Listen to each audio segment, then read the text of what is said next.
Demons are often behind addictions, sexual addictions, self-destructive addictions, whether it be alcohol, drugs, and so on. So you don't believe in demons, ghosts, dark energies?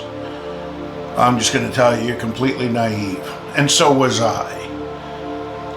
When I was brought right to the brink of suicide, and I was a born-again Christian at the time and didn't think that stuff could affect me because, I was saved.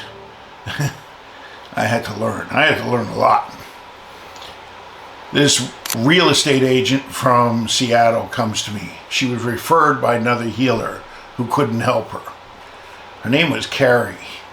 And she was a single mom, and she had a really painful leg. And she had gone to numerous doctors, orthopedists.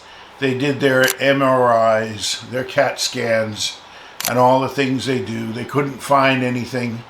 They gave her a lot of drugs, really powerful drugs with severe side effects, so she told me. These drugs were for people with multiple sclerosis. There's not a drug on the planet without negative side effects. But these were right at the extreme. And I tune into the light body, and I see she's got tremendous darkness, and specifically demons. What are demons? Demons are in an outer dimension. They are not from planet Earth. They come from these outer dimensions. They are not like animals or life forms that we know. And they are very destructive. The dark side uses demons like security teams use attack dogs. Demons can attack. Demons can infiltrate your energy field, and they can put thoughts in your energy field if someone is weak or intoxicated. This is why you see drunk people often doing really strange things. People on drugs, they get intoxicated, they start doing things totally out of character because they're possessed, either temporarily or permanently, by demons. Demons are often behind addictions, sexual addictions, self-destructive addictions, whether it be alcohol, drugs, and so on. So Carrie had this huge demon, and I was surprised that the other healer couldn't see it. But most healers work at lower dimensions, and they can't see this stuff. To explain dimensions to you a little bit, think of a high-rise building. Well, if you're looking out the first floor, you can only see so far. You go up to the second floor, you see further.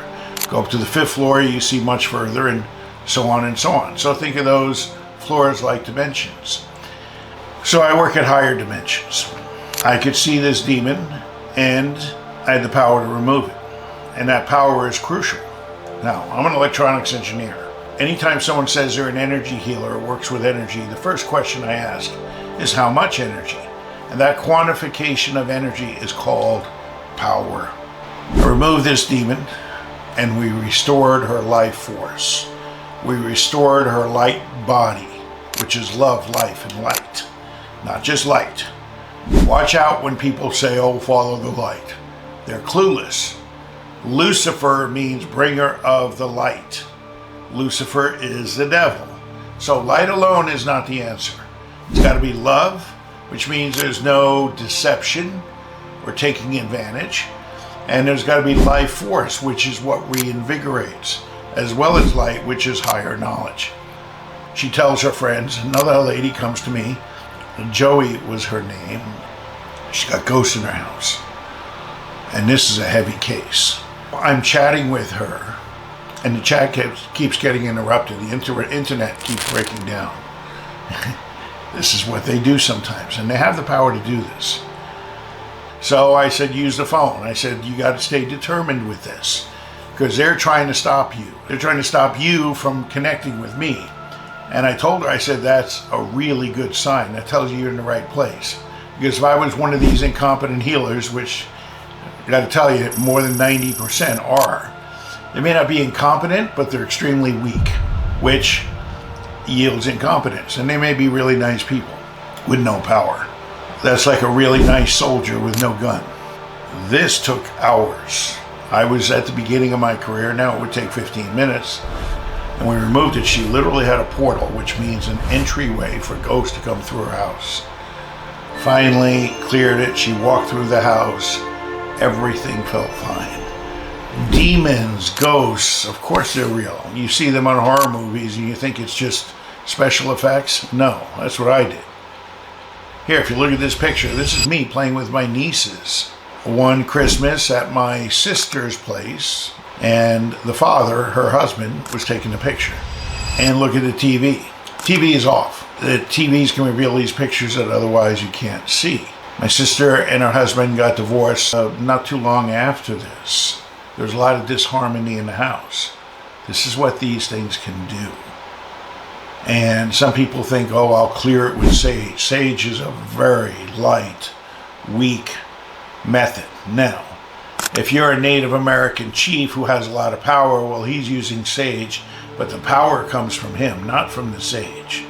Make sure you understand that. Don't think just because you bought sage and you burn it and walk around saying a prayer, it's going to clear anything but just the lightest dark energy, unless that person has a lot of power.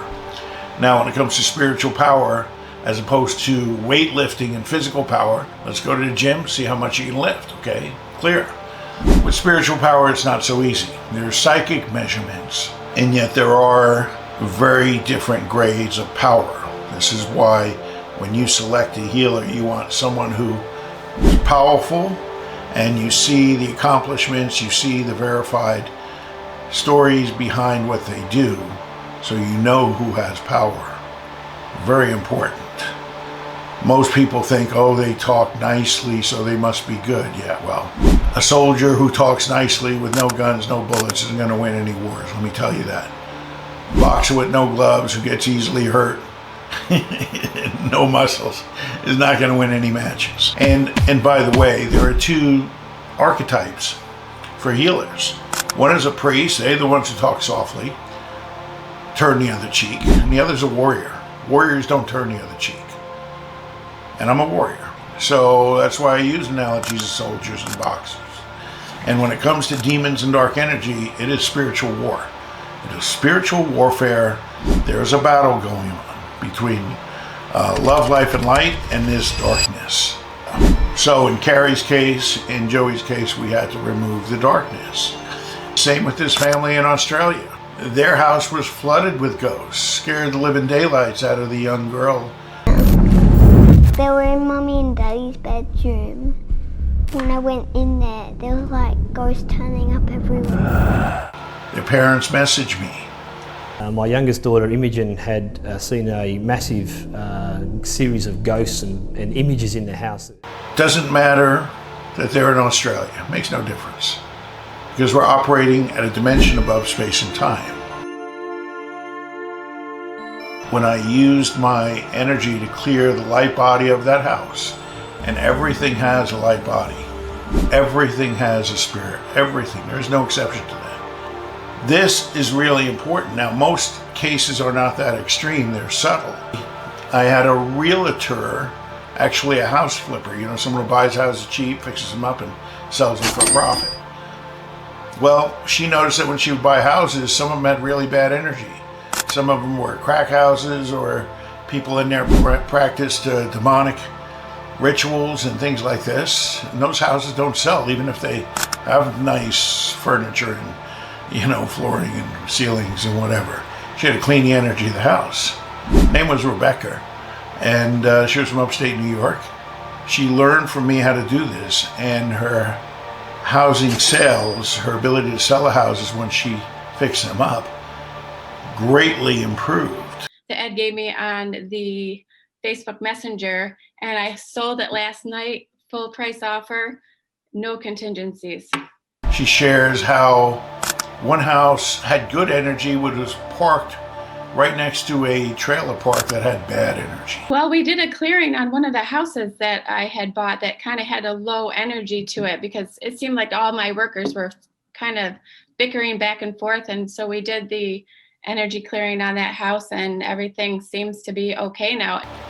She cleaned up the entire trailer park. There's no limits to what you can do here. And once she cleaned up the energy beside the trailer park, then that house sold right away. Smart lady. And her return on investment was many times what she paid me. So this is all of what's possible what's possible for anyone who's committed, who can learn. And of course, anytime you learn something, it requires time, it requires investment, it requires commitment. It's not something you just pick up lightly. This is serious work. And you're dealing with serious darkness, so there is serious risk. And you'll see many healers go down. Many healers die early. I wrote an article about this.